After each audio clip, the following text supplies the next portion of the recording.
Oi, eu sou a Marcela Ponce de Leon e eu estou aqui em mais um Baseado em Fatos Surreais, hoje com uma convidada. Apresente-se. Oi, pessoal, eu sou a Karine Nascimento, do Ideias Negras e do Ponto G também.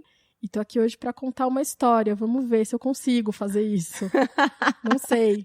Antes de contar a história, Karine, eu quero saber de você se você sabe como é que funciona o Baseado em Fatos Surreais. Sei, a gente recebe uma história e tem que contar como se fosse a gente, como se a gente tivesse passado por aqueles fatos. Exatamente. E aí, se você tem uma história para contar aí do outro lado, manda pra gente em bfsurreais@gmail.com. Essa história pode vir em áudio, em texto, em desenho, do jeito que a sua criatividade mandar.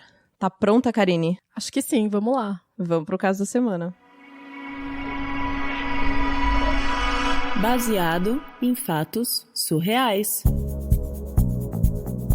Histórias de mulheres como nós, compartilhadas com empatia, intimidade e leveza. Onde o assunto é a vida e o detalhe, o surreal. O ano era 2017, o que eu gosto de chamar do pior ano da minha vida. Uau! Eu tava na universidade, tinha acabado de entrar, tava no meio do curso de graduação. Eu era de um curso de humanas, ainda sou, de um curso muito crítico, muito imbuído de discussões políticas. Sei. Eu, que sempre fui muito inteligente, muito nerd, muito estudiosa, tava muito feliz com aquilo que estava acontecendo, muito feliz de estar na universidade, tava aproveitando e curtindo muito. Mas aí foi quando tudo começou a degringolar na minha vida. Eu tinha um professor que falava sempre comigo, pedia sempre ajuda na sala de aula. Sei. E tava tudo bem, porque eu achava que era só questão da aula mesmo. Ele até, inclusive, mandava mensagens na rede social, mas eu achava um pouco estranho. Mas eu decidi não encrencar com isso, porque era só sobre os assuntos da aula mesmo, então... Hoje em dia as pessoas ficam tão livres pra falar com a gente em qualquer lugar, né? Manda WhatsApp como se fosse e-mail, enfim. Exato, E aí não tem mais esse limite, né, do contato. E aí eu tratava aquilo como se fosse normal e tal. Foi aí que ele me convidou para ser bolsista de um projeto dele. Eu ia ajudar ele com a pesquisa, ia receber um dinheiro por isso e não sei o quê. E aí na conversa ele pediu pra eu ir na casa dele, conversar sobre a bolsa. Mas como assim? Pois é, e aí aquela desconfiança que eu já tinha de que essa história dele ficar me mandando mensagem em rede social pra me falar das coisas da aula, que já me causava um incômodo, se concretizou na minha frente. Porque estava na universidade, um campus enorme, cheio de espaço, não precisava ir na casa dele fazer essa reunião. E aí eu fiquei desconfiada, falei assim, gente, muito esquisito. Parei de responder ele nas redes sociais e falei assim, não quero a bolsa, não, muito obrigada. Você recusou a iniciação científica? Eu recusei porque eu percebi naquela hora que eu ia me meter numa encrenca, porque ele não queria me ajudar, na verdade. Ele tinha outras intenções, ele queria alguma coisa comigo. Porque ele não tinha nenhuma razão pra me pedir pra ir na casa dele. Só que aí... a coisa virou, a mesa virou, porque quando eu parei de respondê-lo, ele se transformou na relação comigo. Ah, olha só, mais uma prova de que tinha alguma coisa errada aí, né? Exato. Ele começou a me destratar em sala de aula, todas as perguntas que ele fazia eram direcionadas a mim, uma perseguição mesmo, sabe? Eu precisei da ajuda dos meus colegas de turma, que tentavam, assim, meio pôr panos quentes na situação, pediam pra responder as perguntas que ele me fazia, falava assim, vamos falar de outra coisa e não sei o quê, porque era explícita a situação de perseguição que eu tava passando. E aí eu fiquei, assim, com muito medo, e, enfim, foi muito difícil, porque dentro da universidade eu era aluna dele, né? Ele podia, assim, definitivamente ferrar comigo e ferrar com as minhas notas e Exato. tal. É muito delicado, porque ele tá numa situação de autoridade e poder, né? Exato. E eu sou uma mulher negra na universidade.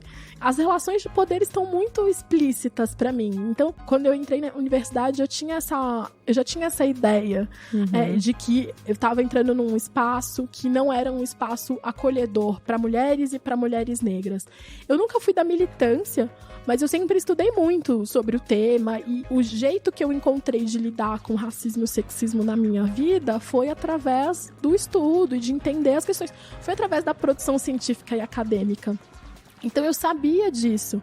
Só que esse fato foi a primeira coisa que concretizou essa experiência universitária, né? Quase essa expulsão universitária na minha vida. E aí eu fiquei muito abalada. Mas claro que o quê? Desgraça não vem sozinha, né? Não, nunca vem. Nunca vem sozinha. A vida acontece sempre inteira. Sim. De uma vez. E aí, naquele mesmo ano, eu tava em casa, fui pra universidade. A universidade não fica na minha cidade, então, quando eu cheguei lá, eu me deparo com uma situação, assim, que deixou todo o campus universitário muito abalado, e eu, inclusive, que tinham pichado o nome de 2 alunos negros no muro, cercado de suástica e de ofensas racistas. Nossa, que pesado. E aquilo acabou comigo, porque era, de novo, a concretização de que eu não pertencia àquele espaço. E aí, uma grande movimentação do movimento estudantil, para resolver a questão, todo mundo muito abalado, muitas discussões. Ok. Chega novembro. O movimento negro, o movimento das mulheres negras começa a fazer vários debates. Tem o Dia da Consciência Negra, Exato, o Dia da Consciência Negra e tal.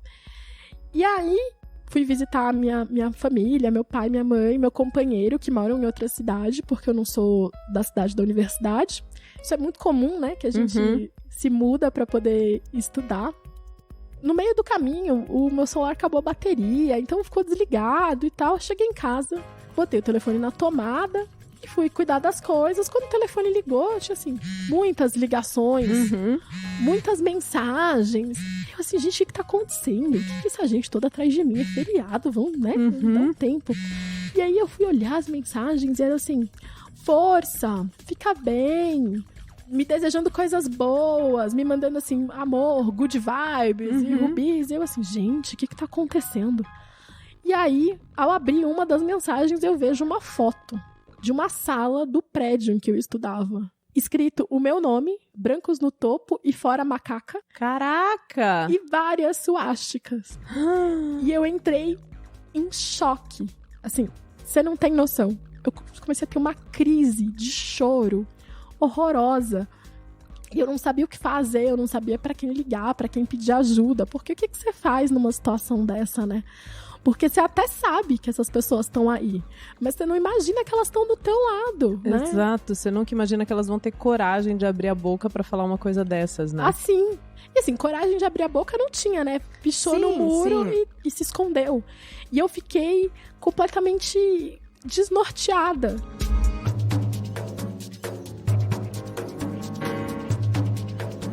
De novo, a universidade se mobilizou, todo mundo veio falar comigo. E todo mundo sabia que era eu, porque só tinha eu com meu nome naquele lugar. Então todo mundo sabia que era eu. E aí os movimentos, de novo, se articularam para me ajudar. E o caso teve até repercussão na imprensa. Caramba! Pois é, só que eu tava, assim, muito frágil, sabe? Por tudo que aconteceu. Né? Eu não consigo nem imaginar como é passar por uma situação dessa, mas eu tenho certeza que bem você não ficou e que você deveria estar muito abalada emocionalmente, então. E eu não sabia como lidar, eu só queria, assim, fugir, eu não conseguia ir naquele lugar, olhar para aquela parede. Marcou, assim, sabe, o espaço, porque era uma nítida declaração de que eu não pertencia àquele espaço. E aí teve uma repercussão na mídia, eu recebi convite de várias rádios, jornais, para que desse uma declaração. São muito oportunistas, né? Impressionante. E aí, na época, eu não tinha muito essa... Eu tava muito abalada, eu não conseguia julgar direito, e eu sabia que a mídia era muito oportunista, porque a mídia adora uma desgraça, né? Sair perseguindo as pessoas que estão desgraçadas na vida, para poder vender a desgraça dela pros outros. Mas eu cheguei a uma conclusão de que eu já estava absolutamente exposta. Sim. A pessoa que fez isso já me expôs. Não era possível para mim pensar que eu podia estar mais exposta do que eu estava naquela situação. E aí eu aceitei um convite de uma emissora de TV. Olha só. Pra falar. Porque eu decidi que eu ia fazer alguma coisa com isso. que eu ia fazer disso uma luta, e que eu não ia ser só a vítima, mas que eu ia usar esse espaço pra contar pras pessoas. Você ia aproveitar a sua experiência pra poder tentar disso tirar uma mensagem que pudesse ser espalhada, né? Exato, e evidenciar, né, que a universidade é um espaço racista. Porque acho que, às vezes, as pessoas não têm muito essa noção, né? Então, assim, de todos os mecanismos que a universidade usa pra expulsar, entre aspas, e às vezes efetivamente, as pessoas que, teoricamente, não fazem parte daquele espaço. E aí, esse foi, assim, o meu grande erro. A grande besteira. Mas por quê? Que eu fiz. Porque eu dei uma entrevista pra TV. Tá. Pra um telejornal que era veiculado de manhãzinha bem cedo. Umas 6, 7 horas da manhã. E a matéria ia ser reprisada na hora do almoço, em outros horários do dia, à noite e tal. Tudo bem, dei a entrevista e tava em paz, assim, sabe? De que eu tinha usado aquilo pra fazer alguma coisa de positiva e que podia realmente causar uma mudança, né? O barulho que isso ia causar. Aí, primeiro, eles cortaram muito do que eu falei na matéria. Nossa, fizeram uma baita de uma edição. Usaram, assim, pouquíssimo do que eu falei, sabe? Aí eu assisti e falei assim, ok, mas no fim do dia, a mensagem que eu queria falar não foi, porque eles acharam por alguma razão, que a gente não sabe qual é, não é mesmo? Que não era necessário deixar a minha fala na íntegra. Isso me deixou um pouco frustrada. Mas aí veio o backlash, que era vários homens de várias regiões do estado. Esse veículo era um veículo que passava em todo o estado em que eu morava. Eu comecei a receber várias solicitações de amizade nas redes sociais, mensagens, e vários homens. E aí é importante dizer, assim, que eu sou uma mulher negra de pele clara.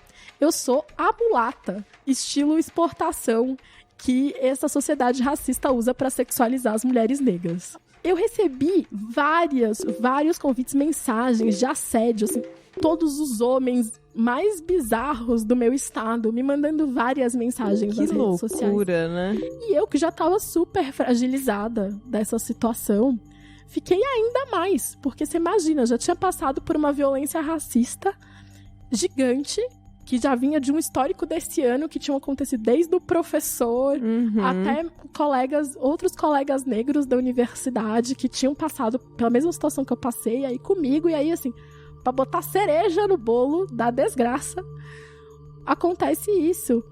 E aí, várias mensagens, assim, de todos os tipos, umas coisas, assim, muito nojentas.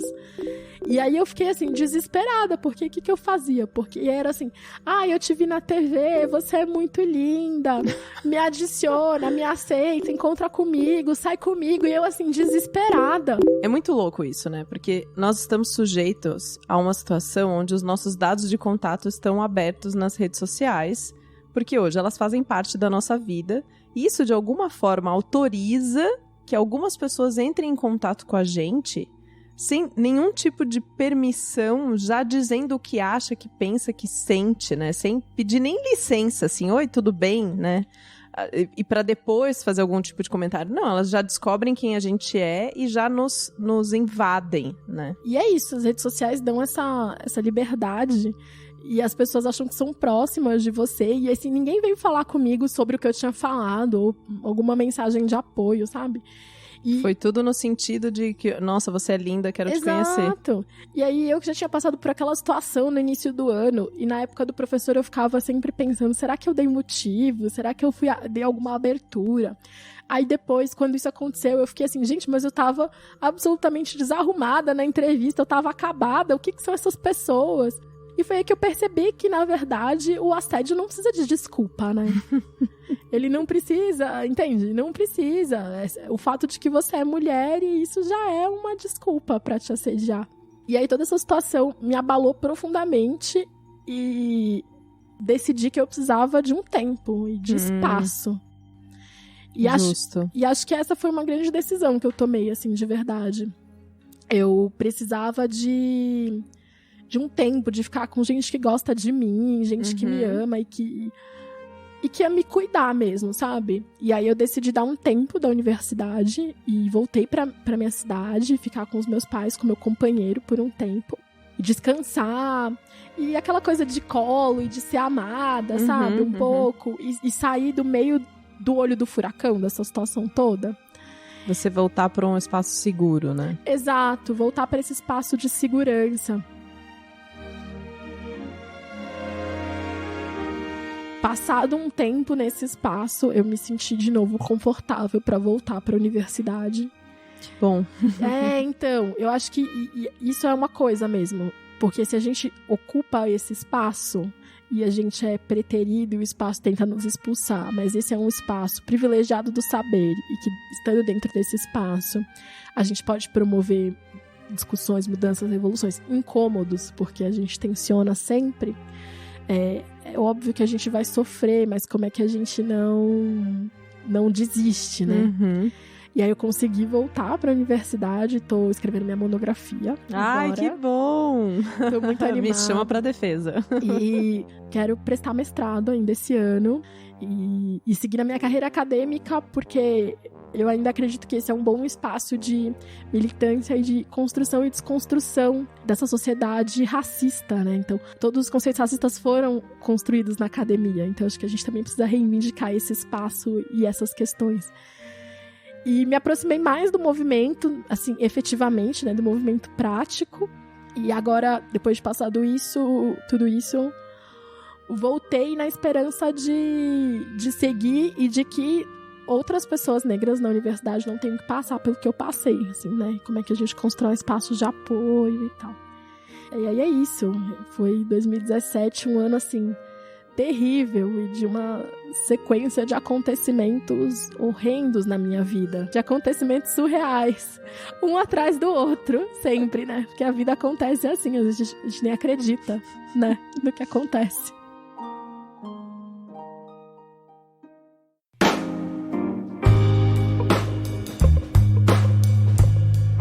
Karine. Oi. Eu tô sem fôlego. Toma uma água, não um chazinho, né? Toma Isso. um chazinho. E aí, conta pra gente como foi contar essa história no Baseado em Fatos Surreais. Vai ser muito paradoxal o que eu vou dizer agora, mas foi, ao mesmo tempo, muito fácil e muito difícil. Foi muito fácil porque eu também sou uma mulher negra de pele clara, que também passou por casos de racismo na universidade. Então, um caso que me marcou muito, não chega nem, assim, ao mesmo patamar do que a heroína viveu. Do que a heroína viveu, mas que foi, assim, um professor de uma outra unidade perguntou pra mim de onde eu era. Eu estudei na USP, então você consegue fazer cursos de outras unidades. Eu falei, eu sou da educomunicação e não sei o quê. Ele assim, o que é isso? Aí eu falei assim, é um novo campo que trabalha com o paradigma de que existe várias coisas que acontecem na relação entre comunicação e educação. Bebês e caixinha de fósforo. E aí ele virou pra mim assim, paradigma? Que palavra bonita. Eu nunca imaginaria que você soubesse o que é um paradigma. Aí eu parei assim, olhando pra cara dele. Ah, não acredito. E eu falei assim, e aí era uma época, e também como a nossa heroína, eu nunca fui próxima dos movimentos, porque eu era uma pessoa periférica, e que quando eu entrei na universidade e vi aquela ebulição de movimentos, aquilo me assustava um pouco. E eu também construí a minha trajetória de entendimento da negritude via academia e via estudo. Olha então, assim, só. Quando eu ouvi a história dele, eu falei, gente, essa não sou eu. Que coisa assustadora. E aí ele falou isso pra mim e eu fiquei assim, o que tá acontecendo? Na época eu não consegui reagir. E eu lembro que eu trabalhava na universidade nessa época. E eu cheguei no meu trabalho e contei pra minha chefe. E comecei assim a chorar. E falei assim, o que leva uma pessoa a olhar pra minha cara e dizer que eu não sei o que é um paradigma, sabe? Qual que é a questão? E assim, o que tá acontecendo? E porque aí, isso foi, pra mim foi o confronto com a ideia da meritocracia. Sim. Porque, na verdade, quando você é negro e pobre, primeiro, você nunca vai ser outra coisa. Foi o confronto com essa ideia de que você ia chegar na universidade e tudo ia ficar bem. E que você venceu. Você chegou na universidade e você venceu. Sim. Não é. A universidade quer te chutar pra fora dela o tempo inteiro, né? Então, foi fácil no sentido de que eu entendia perfeitamente a situação que ela estava passando, assim, muito bem, mas muito difícil, porque também foi rememorar situações de racismo que eu passei dentro da universidade. E olha que meu curso era um dos cursos mais negros da universidade. Nós tínhamos 3 negros na turma. É uma loucura a USP, né? Uma loucura. Então você imagina, nós éramos 3 em 30. Em 30 tinha 3. Era um dos cursos mais negros da universidade. Então, foi isso, assim, muito fácil e muito difícil. Ao mesmo tempo, no sentido de entender perfeitamente e exatamente por entender perfeitamente, sofrer junto com ela tudo isso, né? Foi uma loucura. Mas eu não sei, ela vai ouvir porque ela é ouvinte do... Sim, claro, né? Esperamos. Pois é, mas uma coisa que me ajudou muito a passar por essas coisas da universidade e tal. Acho que tem 2 coisas que me ajudaram muito, né, nesse processo. A primeira coisa foi uma ideia, porque a gente vai lendo Mulheres Negras para entender como é que isso tudo funciona, foi ler Bell Hooks, que me ajudou a pensar como ocupar esse espaço e voltar de onde eu vim. É uma ética de luta e de relação, como não é sobre mérito. Uhum. E uma frase da Sorjan Truth, que tá no Que é Lugar de Fala, da Djamila, que é: eu não estou indo embora, eu vou ficar aqui e resistir ao fogo. Maravilhoso. Então, quando eu ouvi essa história, eu lembrei dessa frase da Sorjan, que é isso: eu não vou embora, eu vou ficar aqui e resistir ao fogo. E essa frase foi assim, o que me levou até a universidade, entendeu? Me fez passar pela universidade. E a nossa heroína de hoje me lembrou muito essa frase. Ai, que bom, que bom. Eu fiquei super num dilema também de como que você se sentiria em relação a essa história. E agora, nesse mês de abril, a gente tá contando histórias de homens, eu e a Sheili, né? Uhum. E pra gente foi um desafio muito grande se colocar nesse lugar de falar como eles, tentar pensar como eles, tentar passar a experiência que eles viveram, né? Então, eu fiquei pensando, como é que vai ser pra Karine, assim, de repente ela contar uma história de alguém que parece com ela, ou contar uma história de alguém que é muito diferente dela, né? Pela primeira vez. Que bom que você escolheu essa e que você aceitou o duplo desafio do lado bom e do lado ruim. Tô muito feliz de receber você aqui no Baseado em Fatos Reais. Muito obrigada. Fala um pouquinho dos seus projetos, onde as pessoas encontram você na internet. As pessoas me encontram na internet sempre sendo muito randômica, porque eu sou randômica, falando de várias coisas. Em geral, de mulheridade e negritude.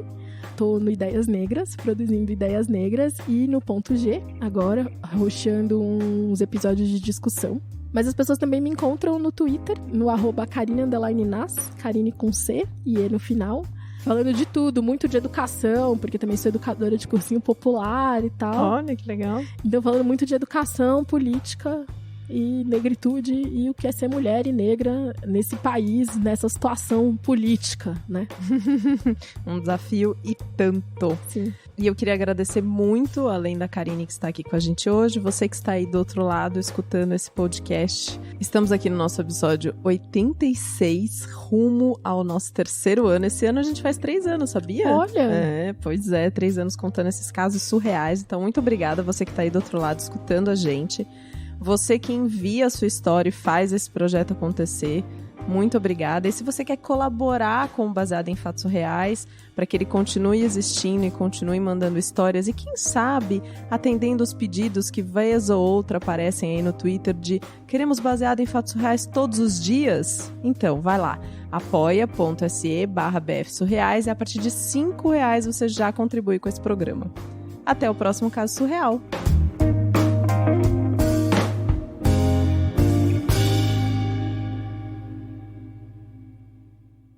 Acompanhe Mulheres Podcasters. Este podcast foi editado por Débora Veiga Ruiz.